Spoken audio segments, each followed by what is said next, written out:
Bonjour à tous. Thank you for joining us. My name is Kendra Titley and I will be your moderator. Before we begin, please note that this press conference includes simultaneous and sign language interpretation services. It's available either in full French or full English. If you're watching live, you can find our stream in each language on YouTube. Simply search our channels at City of Ottawa or Ville d'Ottawa. A note to media outlets joining us on Zoom, if you would like audio interpretation, click the interpretation globe icon in the bottom menu, then select your preferred language. You can ask your questions in the language of your choice. Today we will be hearing remarks from Mayor Mark Sutcliffe, Wendy Stephenson, Interim City Manager, and Renee Amilcar, General Manager, Transit Services Department. Available to answer questions from the media, we also have Councillor Glenn Gower, Chair of the Transit Commission, Richard Holder, Director, Engineering Services, Joel Lemieux, Manager, Transit Operations Control Center, Nicolas Truchon, Chief Executive Officer, Rideau Transit Group, and Enrique Martinez Asensio, General Manager, Rideau Transit Maintenance. At this time, I would like to invite His Worship, Mayor Mark Sutcliffe, to say a few words. Merci, Kendra. Good afternoon, everyone. Bonjour tout le monde. Depuis la fermeture du système de train léger. Since the rail system was shut down 3 weeks ago, the team at OC Transpo has worked hard on a few key goals. First of all, to provide interim service that adapts to the needs of customers, including the R1 Express from the East End. Secondly, to work as quickly as possible to restore safe train service to passengers. Thirdly, to initiate the permanent solutions that will ensure Ottawa residents have the system they expect and deserve, the system we all paid for. I'm happy to announce today that as a result of the work that's been done over the past few days, we will be able to resume some train service tomorrow morning between Tunney's Pasture and the University of Ottawa.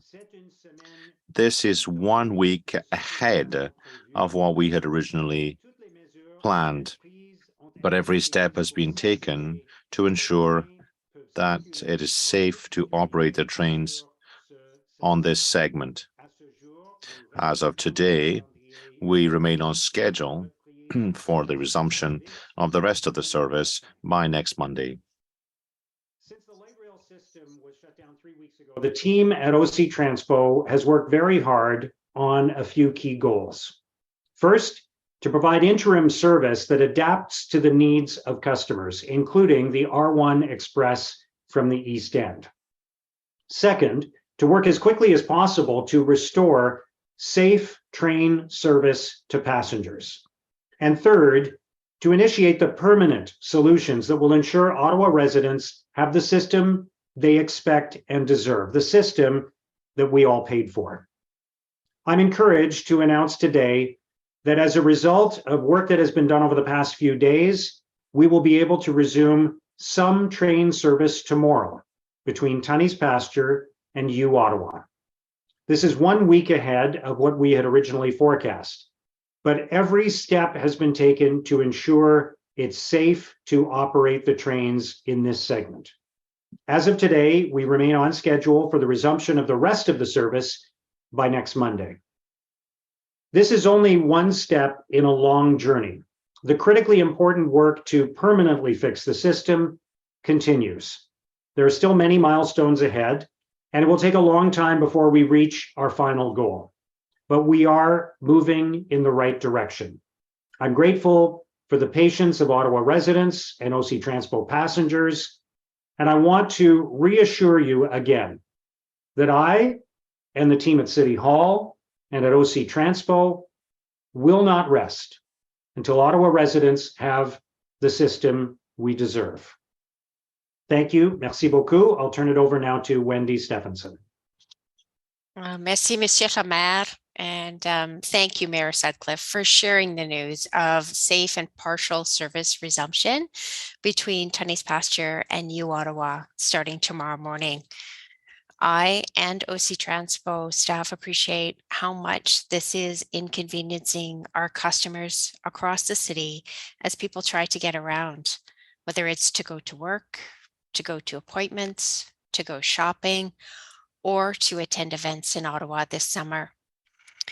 We thank our customers and all residents for their patience as we move towards a safe and gradual resumption of service.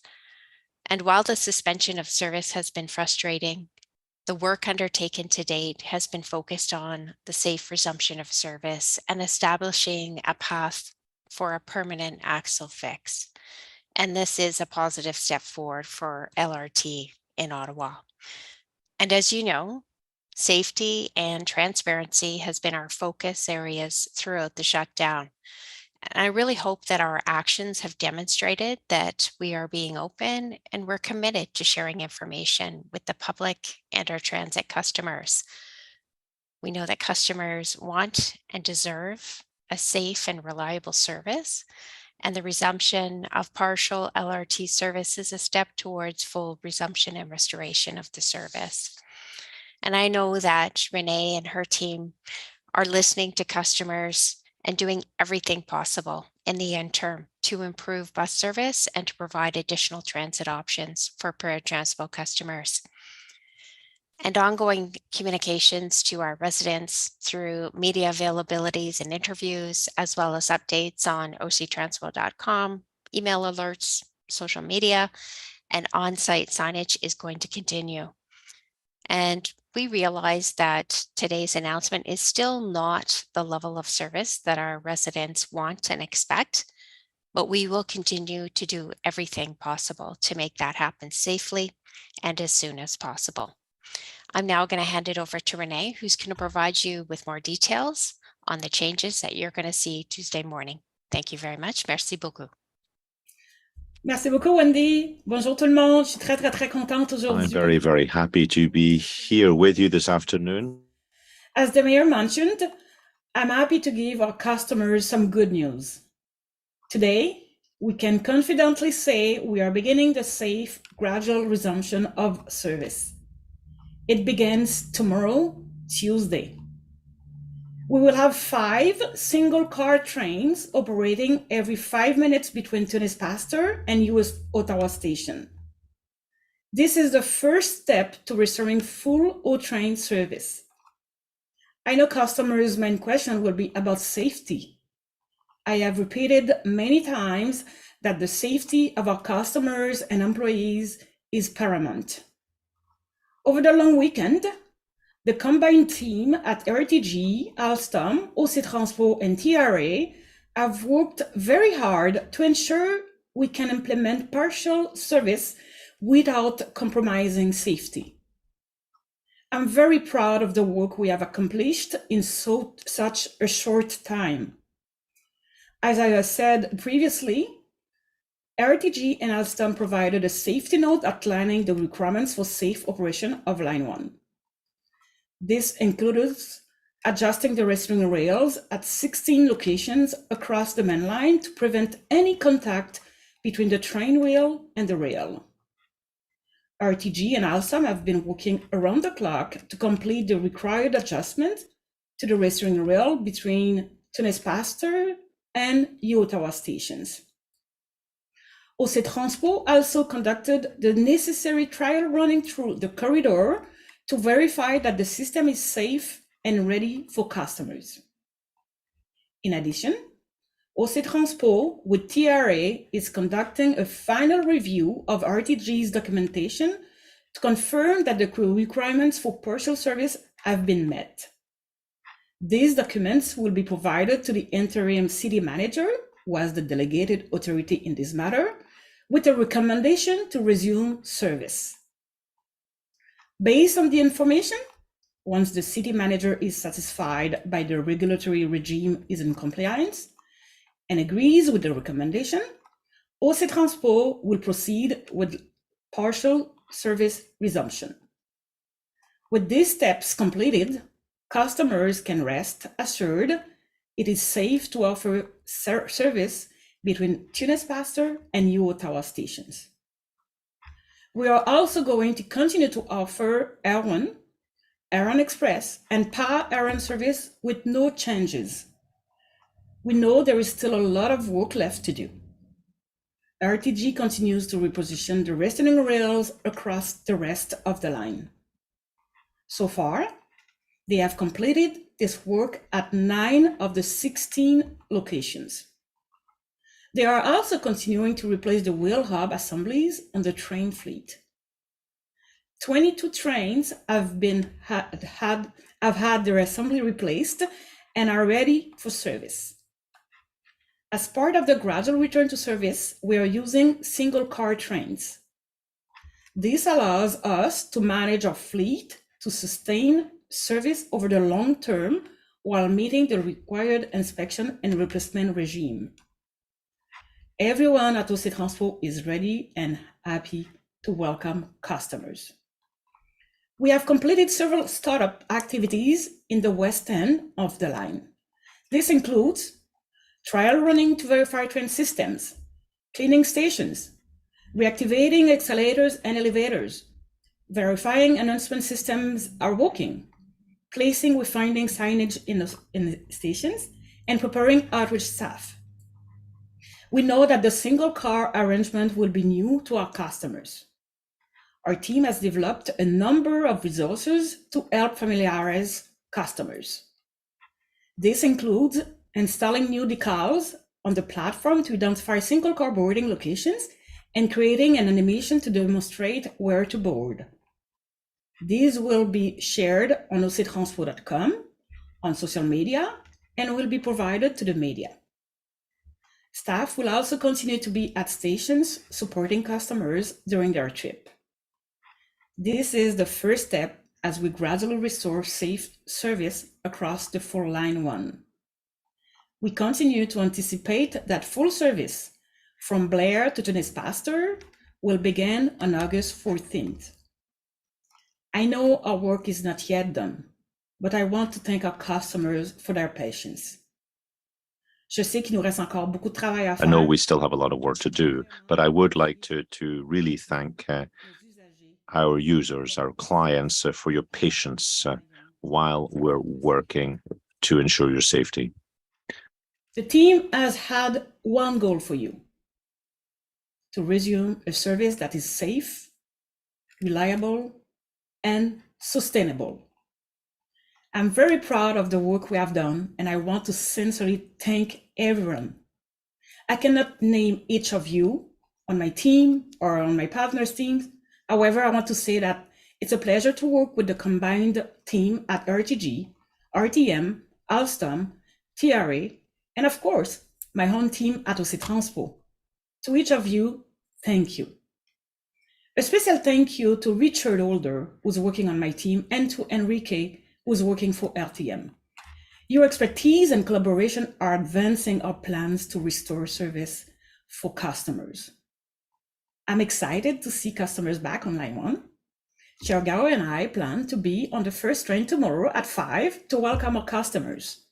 We have full confidence in the work of this team to ensure we have safe light rail service for everyone. Merci beaucoup. Thank you very much. Merci, Renee. I will now invite each media agency to ask their questions. You may ask one question with a follow-up. We'll now start with Arthur White-Crummey at CBC Ottawa. Yes, thank you. Just give me one moment here.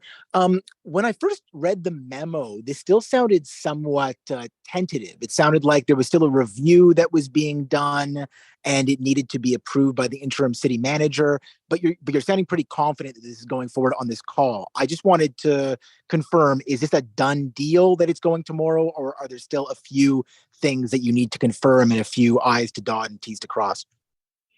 Thank you very much for the question. So the only thing that we need to do, it's purely administrative because we have process to follow. So that means I will need from a recommendation from my chief safety officer, and after that from TRA, a third party. And after that, I will need to send an email to the acting city manager to recommend the safe resume of service.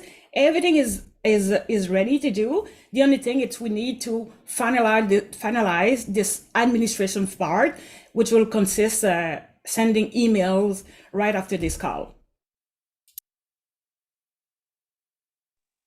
Okay, and just one follow up. I mean, this seemed to kind of come out of nowhere. I mean, it's certainly good news, but we weren't expecting to hear this today. I'm just wondering, was this something that you had in mind as a possibility, or is there something that changed that allowed you to move forward with this partial resumption of service?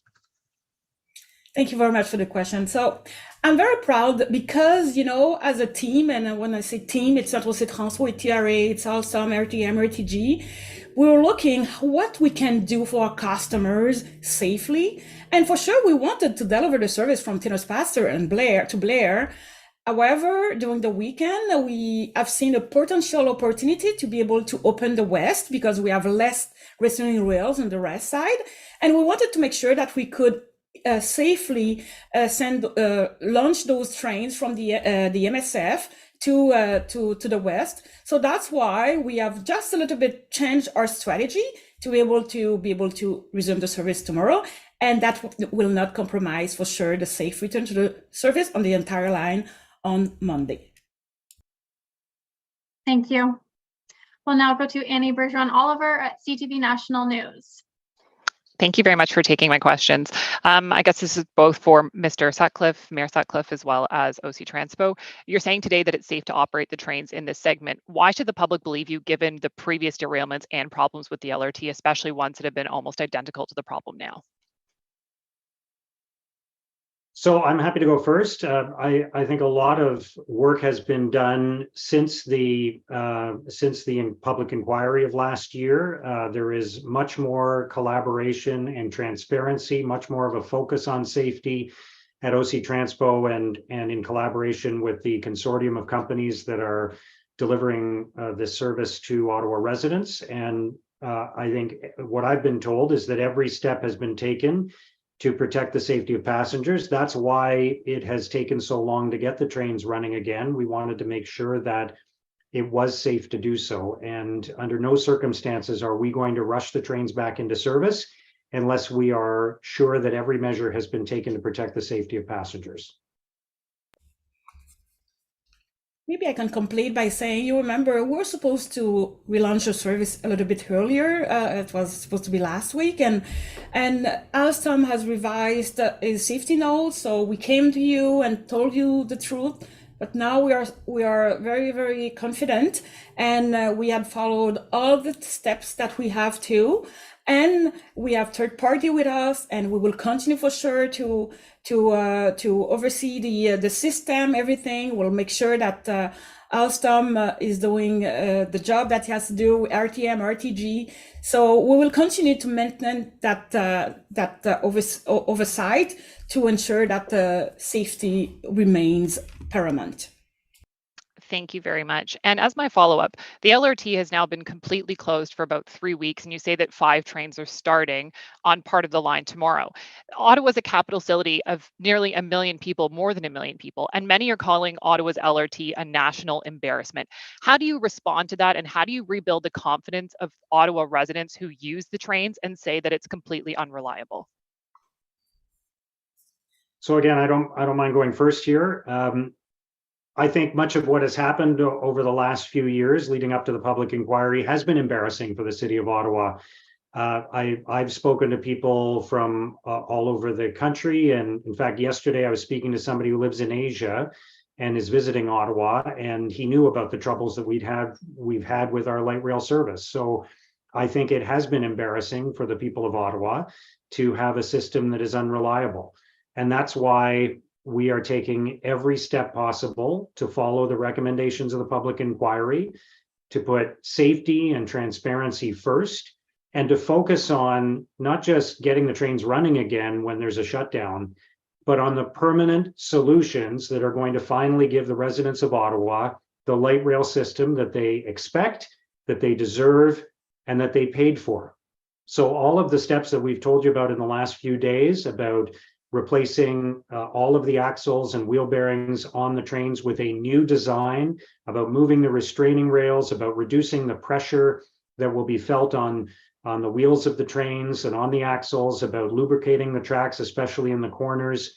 All of those measures are going to be about permanent solutions that will make the system safe and reliable.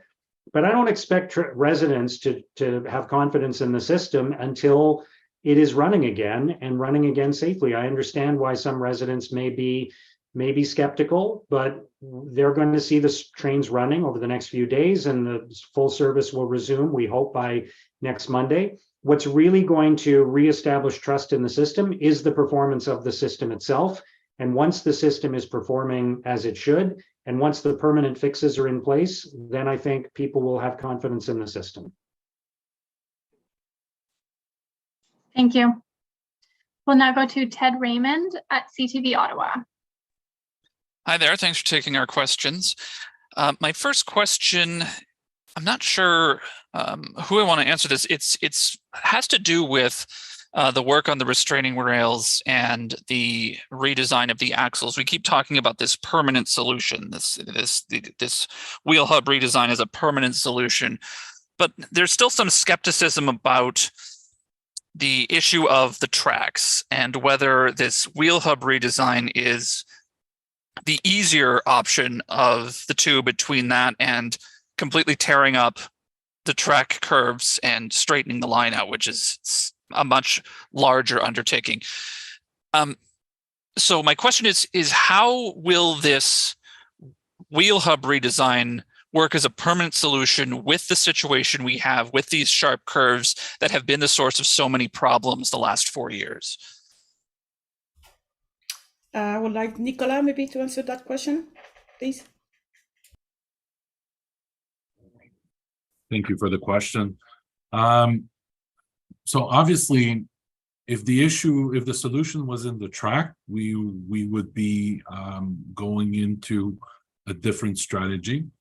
I would see that as potentially easier fix.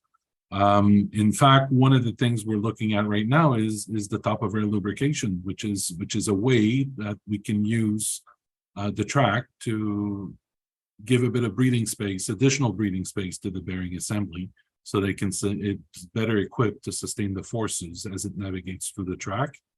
We've been spending a lot of time and energy looking for solutions with respect to the track, and tearing the track, as you mentioned, doesn't seem to be the permanent fix for this solution. So we need to find a way to create reduce the forces. The restraining rail appears to be creating a contact on the wheels, so we're working to eliminate that. Top of rail lubrication is expected to create a lot of benefit for the system, which is why we're fast tracking that process.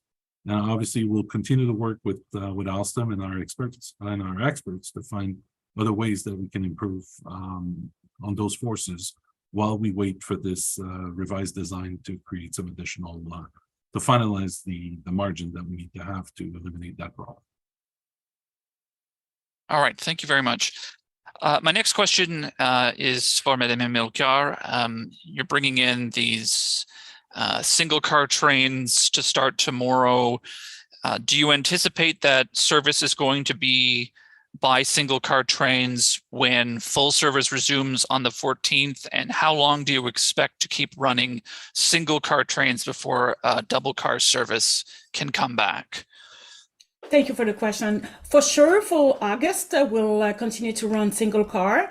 And we are now planning the September, with students who will come back, and we'll come back to you either tomorrow or Wednesday to give you a good idea where we should land on September. However, I can definitely say that for August, we'll stay with single car, more single car than 6 for sure, than 5 for sure. However, I have my planning team who's working very, very closely to me and we know that we are very, very confident that with single cars, with the level of the ridership that we have, we can easily handle everything. However, we don't take any risk. We'll have even for the service from today's pastor to Ottawa, we'll have a 6th train ready to go if we see some load. So we will be able to launch this train just to accommodate the customers to make sure that they will have an excellent service. Merci. Nous allons maintenant à Émilie Pelletier avec le droit. Emily Pelletier from Le Droit. Hello, my question is the following. Given that you hadn't planned starting the service up again tomorrow, is it possible that tomorrow you might announce that additional stations will be open as well? Or will you only be reopening the whole line on the 14th? Thank you very much for your question. The service will only be from Tunney's Pastures to the University of Ottawa, and that will continue until we're able to open the whole line. So we're planning on that happening on the 14th of August. Thank you very much. I don't have a follow-up question. Thank you, Emily. We'll now go to Joanne Lashes at the Ottawa Citizen. I'll jump in after everyone else asks their questions. Thank you. OK, thanks, Joanne. Nous allons maintenant à Camille Cassisi-Monet à Radio-Canada. Radio-Canada. Hello, Ms. Amlokar. I wanted to know the following.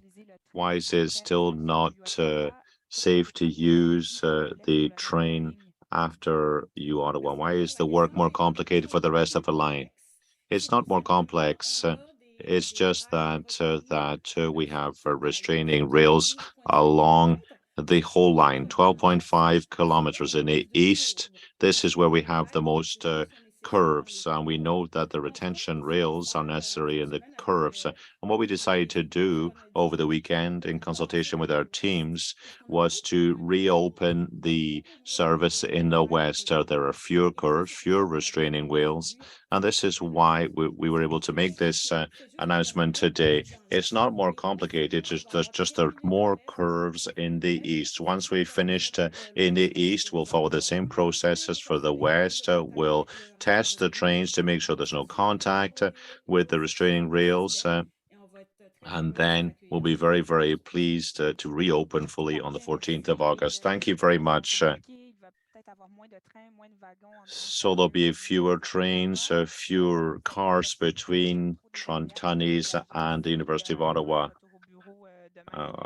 People will be back to work tomorrow. How are you going to avoid inconvenience for your passengers?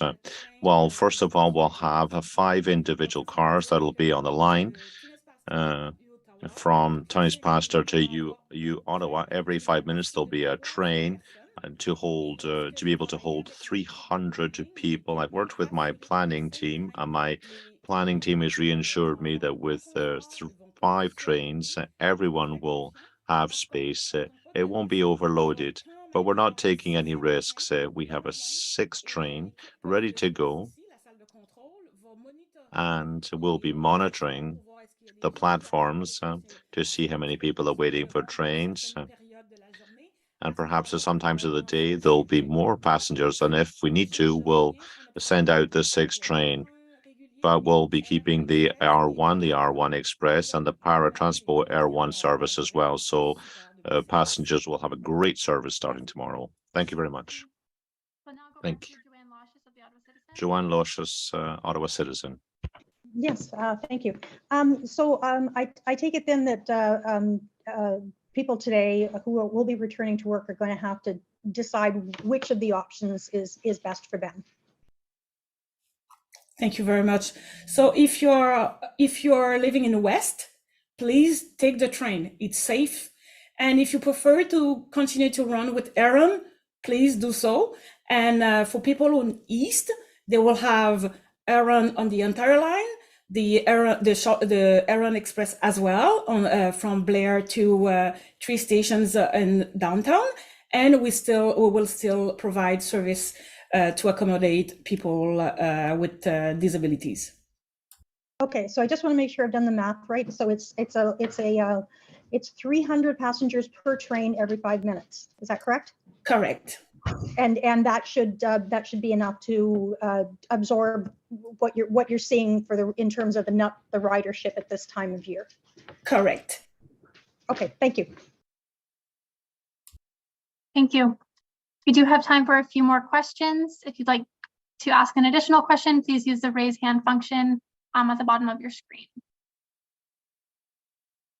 We'll go to Annie Bergeron-Oliver at CTV National.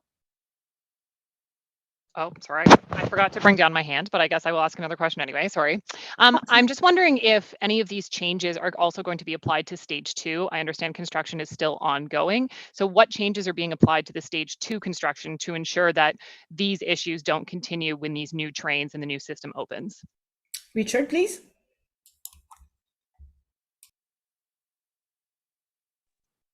Sorry, I'm just looking for my unmute button there. So it's a good question, and we have been talking with the Stage 2 team for several weeks about two of the main issues that have come out of the various tests that have been undertaken over the last 2 weeks. So particularly the gap between the lower rail and the restraining rail. We've been discussing that with Stage 2, and we will be making sure that adaptations are made such that Stage 2 is aligned with the configuration on Stage 1. And then the other question is around the top of rail lubrication. So as RTM moves forward with their design and sourcing equipment and determining the exact application of the top of rail lubrication, we will be working in parallel with the Stage 2 team to make sure that a similar system is in place and ready for Stage 2 as we expand initially to the east to Blair. So that's on the track infrastructure side. And then of course the modifications will be made to the whole fleet. So we do have an expanded fleet for Stage 2. All those vehicles will be ready to continue on the line beyond Blair and out to Innis. Thank you. We'll now go to Arthur White-Crummey at CBC Ottawa.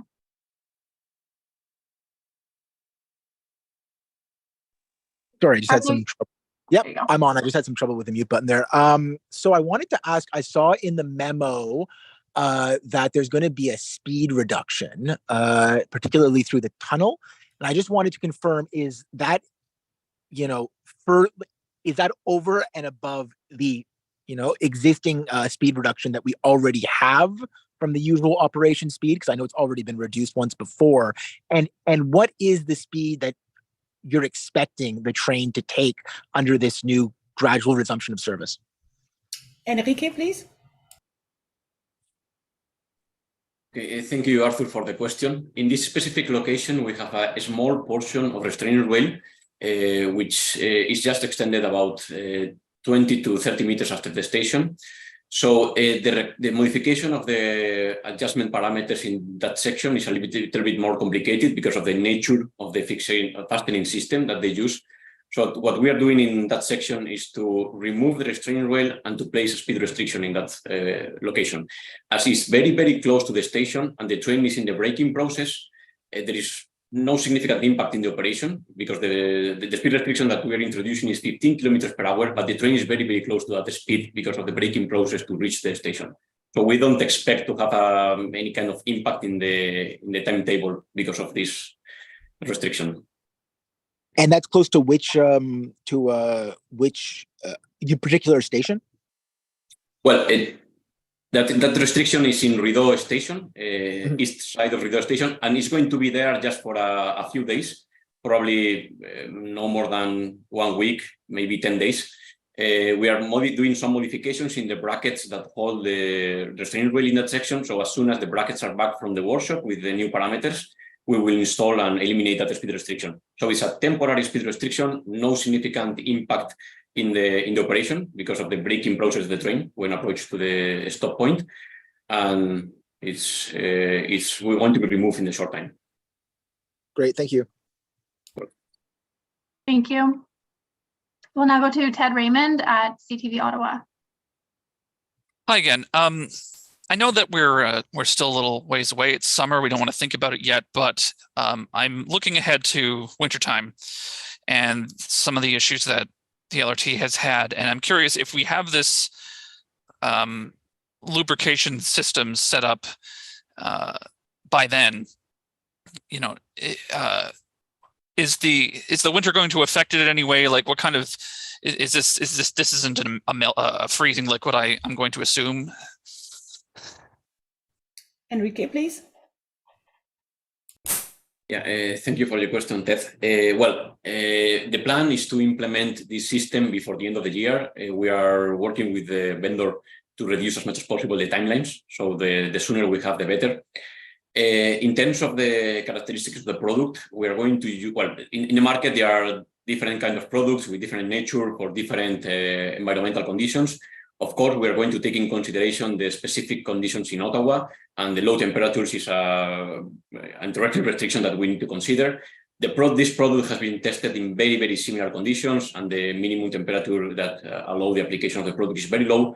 So, of course, this is going to be a parameter, and we are thinking in that challenge also. Thank you.